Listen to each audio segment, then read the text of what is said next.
Chris Gautz. He is the spokesperson for the Michigan Department of Corrections. Thank you for being with us here on the Oakland County Megacast. Yeah, thank you for having me. So I guess we have to start off, since we're talking Michigan State. Who are you rooting for this weekend? I'm a Michigan fan, and my wife is an alumni, so I've always been a Go Blue kind of guy. I'm a CU alum though, but I root for U of M. There you go. Go Blue. And it's a great year to go Blue right now too, as well.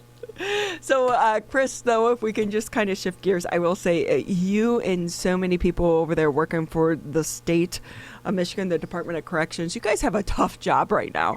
It's a tough job outside of a pandemic, just to navigate the world and the prisoners and processing them, keeping them confined, and navigating the day-to-day life within inside the prison walls.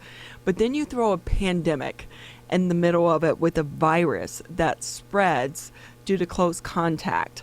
You've had numerous outbreaks. What is being done to try to control this, and is it really realistically even possible?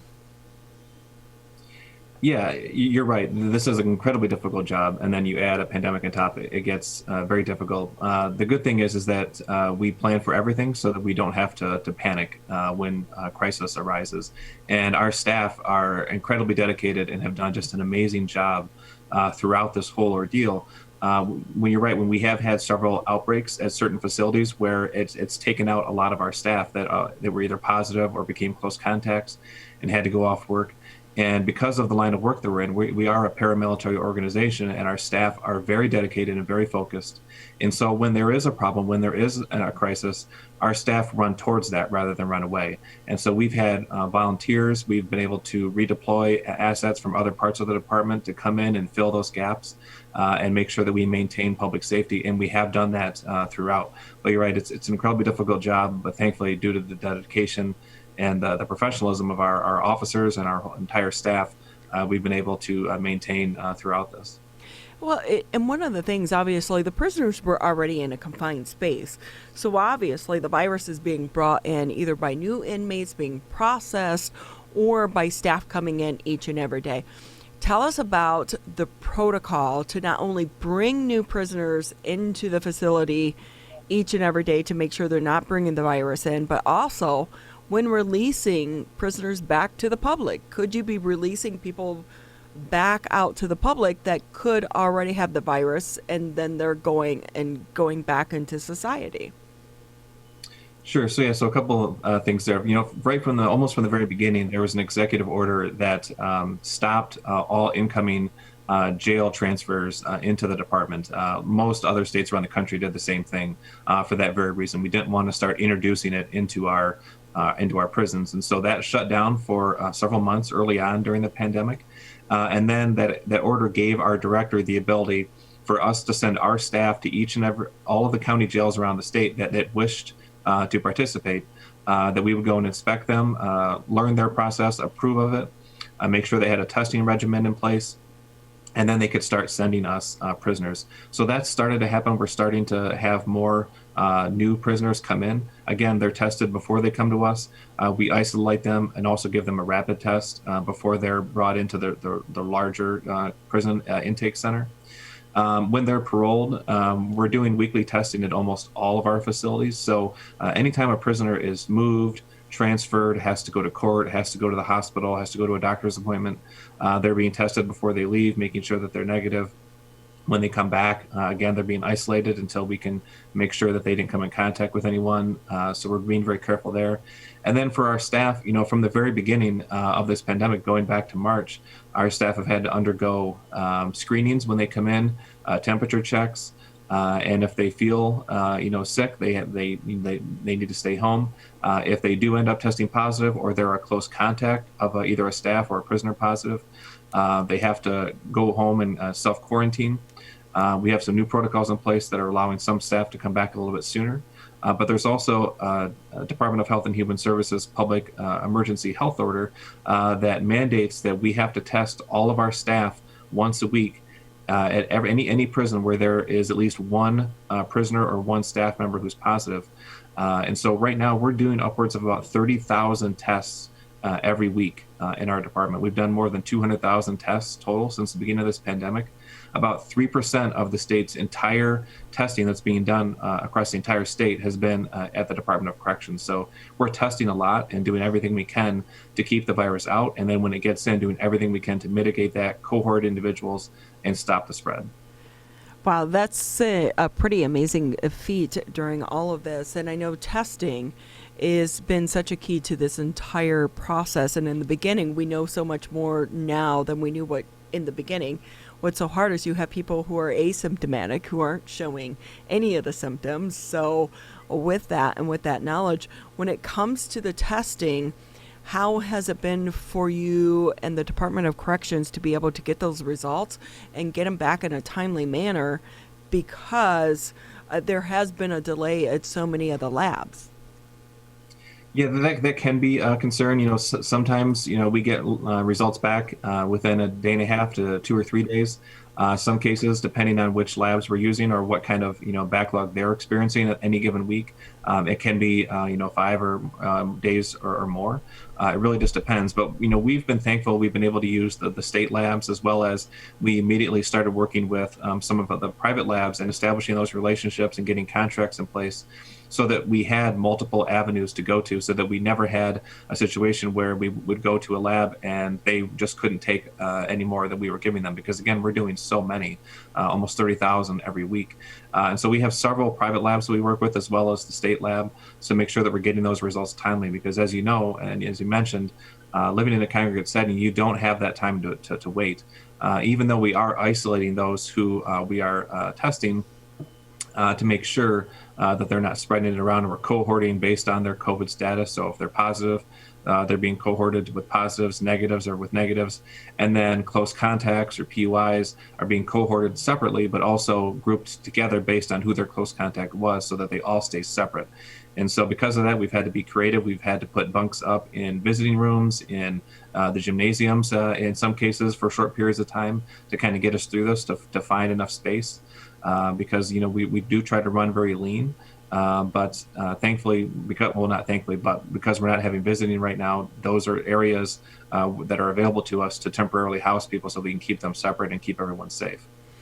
And so with that, when you talk a little bit about all this testing and cohorting and quarantining, when it comes to staff, and in that time before, like, they may have been exposed or tested, you're waiting for the results, and that result is also a snapshot in time. Is staffing an issue for the Department of Corrections? Because you have to take people out to quarantine, so you have to fill those gaps from somewhere. But then I also just wonder, long term, what is going to be recruiting for the Department of Corrections look like going forward and after this pandemic? Yeah, staffing has been a concern at some facilities. We've had 2 situations in the last month or so where staffing got really critical, in Marquette and also in Muskegon a month or so ago, where we had to bring in volunteers, as well as deploy members of our emergency response team, which is kind of like a volunteer, kind of a SWAT team of our department, who are highly trained volunteer staff who have gone above and beyond to take additional training to go in when we have a crisis or a situation that needs to be addressed. Those members can be redeployed from their facilities and go in and fill those spots of officers or other staff, that the positions that need to be filled. So thankfully, again, like I said, we have great staff who are willing to volunteer and go do that. So that's been a great way to maintain those staffing levels and make sure that we're doing everything we can to reduce the amount of overtime and stress on the staff when we do have large numbers of staff who are unable to work. But recruiting has also been going very well throughout this pandemic. We've been able to continue our recruitment process. And again, thanks to the caliber of the kind of people that we're looking for, we've had pretty good success in terms of getting people to apply. We do quarterly academies, so once every 3 months, we're hiring anywhere from 150 to 200 individuals. This past March, we were set to start our next academy, and that was right when the pandemic was hitting. That's right when all the schools were closing, and so we had to close and not run that academy. But since then, we've been up and running. We've brought in several hundred new employees. And we just secured with with the budget that was just signed by the governor last month, we've secured enough funding to hire 700 new officers this fiscal year. So we've already begun that process. We already have several hundred staff or new employees right now who are in our academies, and we're running those partially in person and partially virtual to live, with this pandemic. And so that's been new. That's a new way for us to work. But we're going to have those new staff coming in to relieve some of these staff who have been working very long hours in the past few months. Chris Gautz with us. He is the spokesman for the Michigan Department of Corrections. And Chris, earlier this week we ran a story here on this show during our headline segment about the potential for Michigan's prisoners to receive stimulus checks, as many of us on the outside have already over the last several months. What are the qualifications for that? What are the justifications for those that are in Michigan's jails and prisons to receive those checks? Sure. So, as some of your listeners and viewers might know, this is not a lawsuit that the state of Michigan was a party to. We don't have any role in it or any part in it. This is not something that the department was advocating for, but it is something that the IRS contacted us a few weeks ago and said, due to a lawsuit that was filed in California and a recent ruling, we need to start making preparations. So they asked all 50 states to make sure that prisoners were aware of this potential ruling, that they would be allowed to receive these stimulus checks. And so we did that. We followed the IRS guidance, which means that all prisoners have to do is ask us for a blank 1040 form. They fill that out and they would mail it in, and then they would be at least eligible to receive that money once this works its way through the court process. And if the ultimate ruling is that prisoners are allowed to receive the funding, then those who've applied would do so. Again, we're not advocating for it or against it. We've been told by the IRS that we need to make the forms available, and so we've done that. And so obviously we understand the feelings that people have on both sides. The prisoner families and advocates certainly wish for them to have this money. I know there's others who don't think that they should deserve it. Our role is simply to process or provide them the forms, and then they have to handle it from there. And like you said, Russ, this isn't mandated by the Michigan Department of Corrections. However, I wonder just about the reality of the situation. And if you have prisoners with this additional access to money within sight of prison, could that pose a different set of concerns about the realities of what goes on behind prison walls regarding some of the contraband and issues of them being able to buy things back and forth or have illegal cell phones, things such as that? Certainly that's a concern. And so when prisoners do have more money, they do have more of the ability to barter or to trade things or to have try to purchase illicit things. We've done a good job of stopping a lot of that contraband. We have some new policies in place that are going to stop a lot of that contraband introduction, as well as not having personal visits. That's also reduced the amount of contraband that's come in, as well as our new mail policy that just went into effect a few weeks ago. So that hopefully has come down quite a bit. But you're right, that can be certainly a concern. On the flip side of that, though, there are a lot of our prisoners do come from lower income families. And so to the extent that they still have maintained those strong family connections, this is something that if they chose to, they could send that money back out to their family and help them get through this time, because they might not be able to spend all that money or use it all. And so they might feel that it's best if their family were to use it. And so in some cases that could do some good. But again, you're right. On our end, we have to be worried about what this means to the safety and security of our facilities if we have a lot of prisoners all of a sudden with a whole lot of money that they weren't expecting to have. Yeah, and I wonder too if the IRS or the government is going to take some of that money and automatically take it and possibly apply it to some of their victims' funds as well, which we've seen in cases with dads, deadbeat dads, people of that nature, or mothers when they owe back child support. That money is automatically diverted. You mentioned quickly about the change in the mail policy. Do you want to touch on that a little bit more?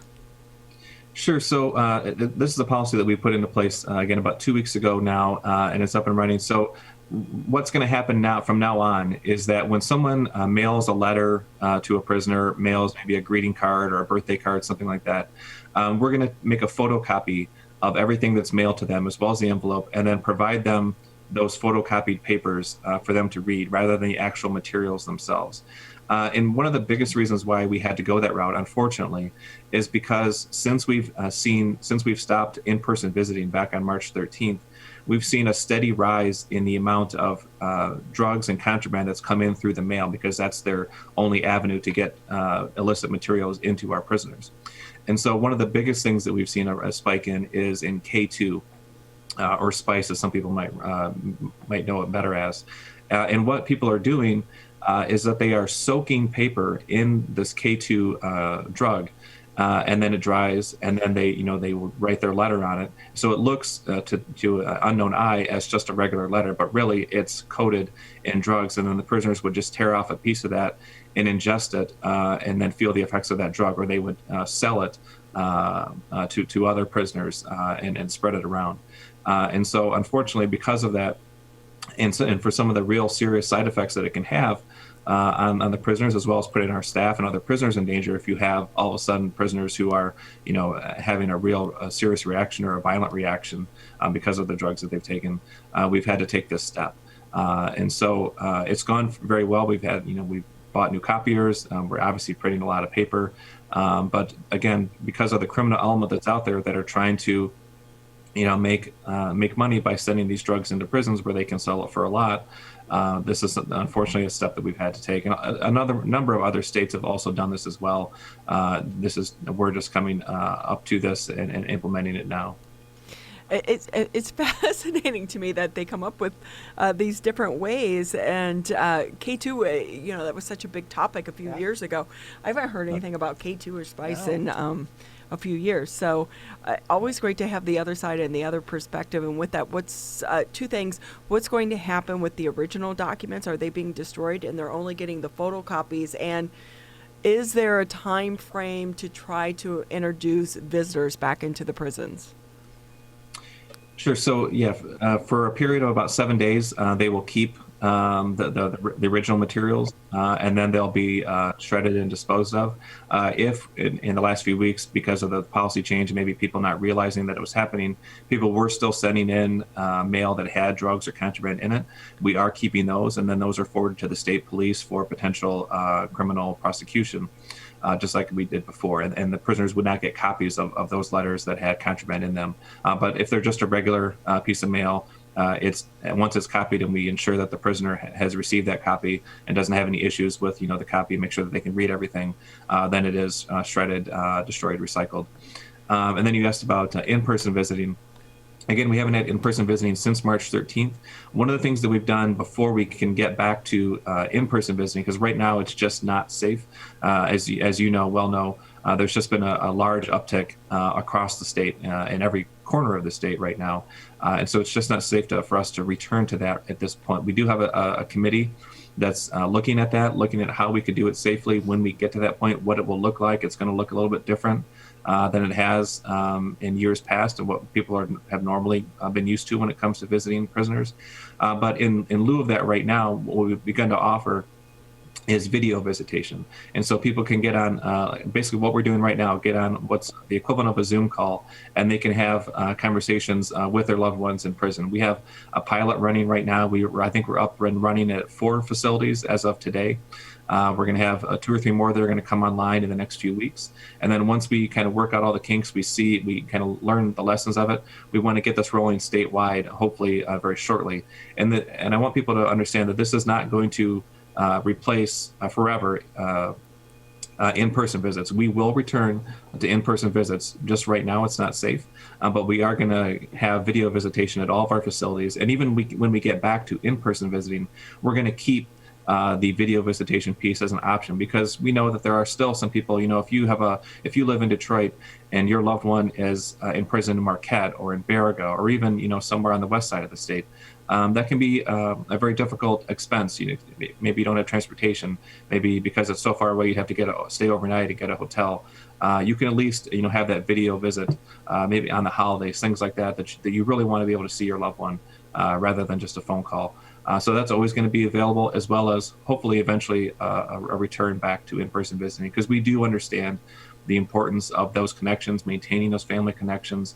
It's so crucial to ensuring that people are success when they get out. And right now, Michigan's recidivism rate is at an all-time low, the lowest it's been in state history, at 26.7%. And a big part of that is the work that we do around education and making sure that people have those strong connections with family and have secure housing when they get out. And so being able to maintain those relationships, especially during a pandemic when everyone's worries and senses are so high right now, this is one way to do that, and hopefully soon we can get back to in-person visits. And Chris, we're running a little bit behind, but a couple of last questions here for you. Number one, I think the virtual calls are great and something that could continue and something probably it needs to continue. And you wonder, why didn't we do all of this before? Are those calls recorded just like some of the other phone calls typically are? And also, do you want to touch on early release? I know that was a big issue in the beginning when the pandemic was happening for the prisoners that did qualify, or maybe non-violent prisoners. They were being allowed to be released from prison early. Is that still happening as well? Sure. So the calls, they would have, they can be recorded just like our phone calls. We have to ensure that we're monitoring for content, making sure that they're not passing messages that we need to be aware of. Same reason why we record all the phone calls, to make sure that we're keeping an eye on those kind of things for security reasons.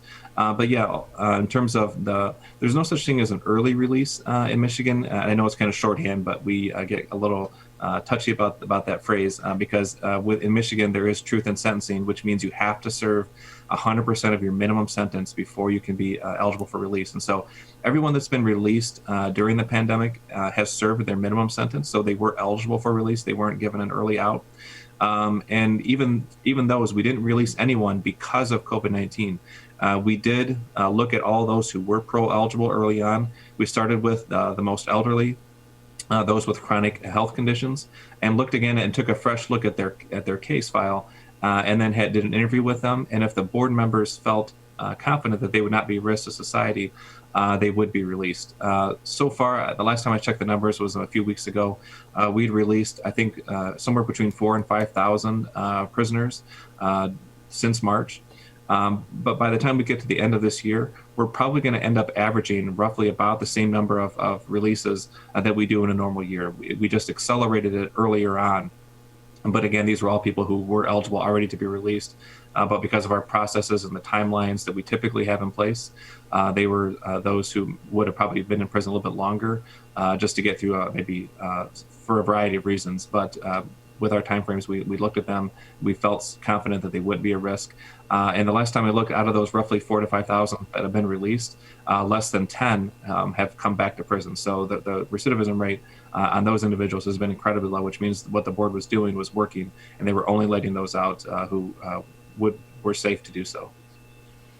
Chris, we appreciate your time and all the work that you and so many of the staff members there at the Michigan Department of Corrections is doing right now. Not an easy job, especially for the staff members. I know many of them are concerned, and we appreciate your time and also clarifying so many of the issues that we brought to light, including just the term early release. So thank you so much. Anytime you have any new updates that you want to get out to the public, please keep us in mind. We'd love to have you back on this show.